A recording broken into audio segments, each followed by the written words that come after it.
आज विश्व पुस्तक दिवस है। क्या आप जानते हैं?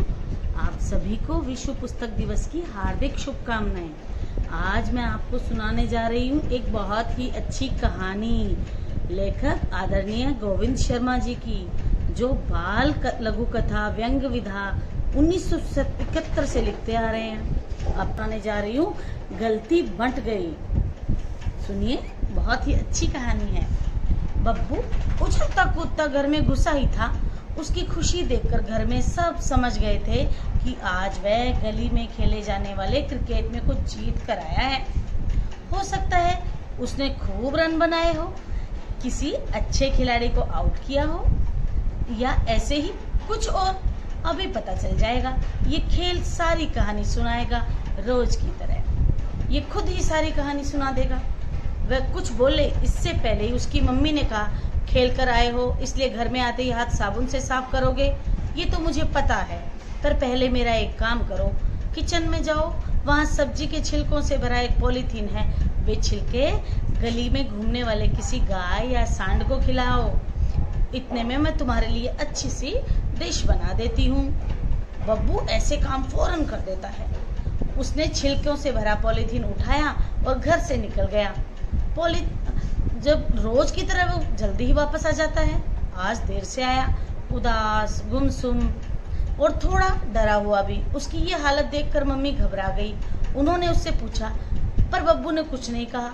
बब्बू को उसकी पसंद की मिठाई भी दी गई, पर वह खुश नहीं हुआ। शाम को 5 बज गए थे। बब्बू के पापा भी घर आ गए। बब्बू की इस हालत को देखकर वो बोले, तुम उसकी माँ हो, तुम्हें उसकी बात उगलवा सकती हो? क्या हुआ?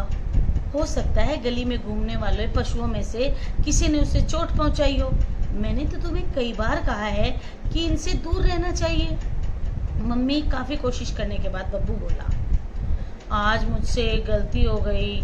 आपने छिलके फेंकने के लिए दिए थे, सांड के सामने उन छिलकों में डालने को डाला था कि पॉलीथीन मुझसे छीन लिया, और छिलकों को पॉलीथीन सहित सांड ने अपने मुंह में ले लिया। मैंने उससे काफी देर तक देखा, पर पॉलीथीन बाहर नहीं आया। शायद उसके पेट में चला गया।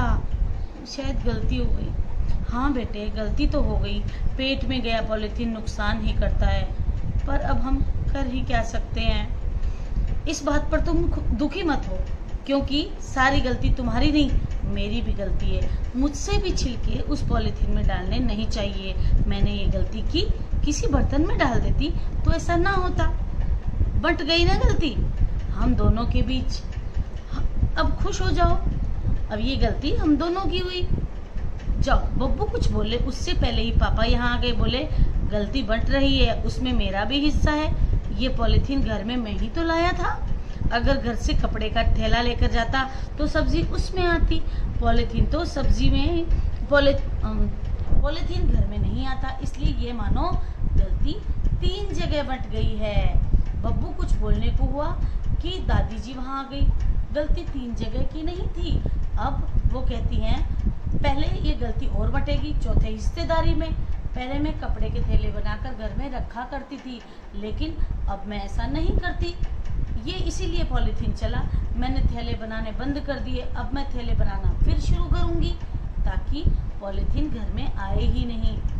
लो जी बब्बू, तुम्हारे हिस्से में तो गलती थोड़ी सी बची है। खुश हो जाओ, जो पसंद हो वो खाओ। स्टडी टेबल की तरफ बढ़ते जाओ।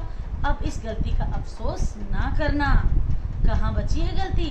गलती तो खत्म हो गई। यदि हमसे अनजाने में कोई गलती हो जाए, या मान लें कि हमसे गलती हुई है, तो सोच लें कि आगे से ऐसी गलती कभी ना करें, तो गलती रहती ही नहीं। ये कहा दादाजी ने तो बब्बू मुस्कुरा दिया। मुस्कुराते बब्बू को देखकर सबने संतोष की सांस ली। अब बब्बू खुश था और गली में हुए क्रिकेट मैच की कहानी सुनाने को तैयार था। क्यों बच्चों, अच्छी लगी ना कहानी? धन्यवाद सुनने के लिए। तो बच्चों, इस कहानी से शिक्षा मिलती है कि हमें जानवरों के प्रति संवेदनशील रहना चाहिए तथा पर्यावरण को प्रदूषित ना होने दें। स्वीकार करें।